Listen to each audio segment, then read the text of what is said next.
தேங்காய் பால் சாதம் எப்படி பண்ணுறதுன்னு பார்க்கலாம். எண்ணெய் கலந்தாப்பில் விட்டுண்டு எப்பயும் போல் நம்ம பே லீஃப், சின்னமன், காடமன் அதெல்லாம் ஆட் பண்ணுவோம் இல்லையா, அதோட கொஞ்சம் கேஷ்யூஸும் ஆட் பண்ணிவிட்டு வெங்காயம், பச்சை மிளகா, இஞ்சி அதெல்லாமே ஆட் பண்ணிவிட்டு, பச்சை மிளகா தான் இதுக்கு காரம், ஸோ நீங்கள் அதுக்கேற்ற மாதிரி போட்டுக்கோங்க பச்சை மிளகா. நெக்ஸ்ட்டு நான் ஒரு 1.5 கப் அரிசி ஊற வச்சுருக்கேன், பாஸ்மதி அரிசி.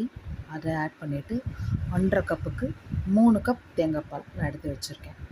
அதை கொத்திட்டு கொஞ்சம் கலந்து விட்டுட்டு அப்புறமா இதுக்கேற்ற அளவுக்கு உப்பு போட்டுக்கணும். உப்பு போட்டுட்டு கொத்தமல்லி போட்டுட்டு ஒரு கொதி வரட்டும், கலந்து விட்டுட்டு ஒரு கொதி வந்தவுடனே மேலே கொஞ்சம் நெய் விட்டுட்டு குக்கரை மூடிடுங்கோ. குக்கரை மூடினோடனே ஸ்டீம் வரும்.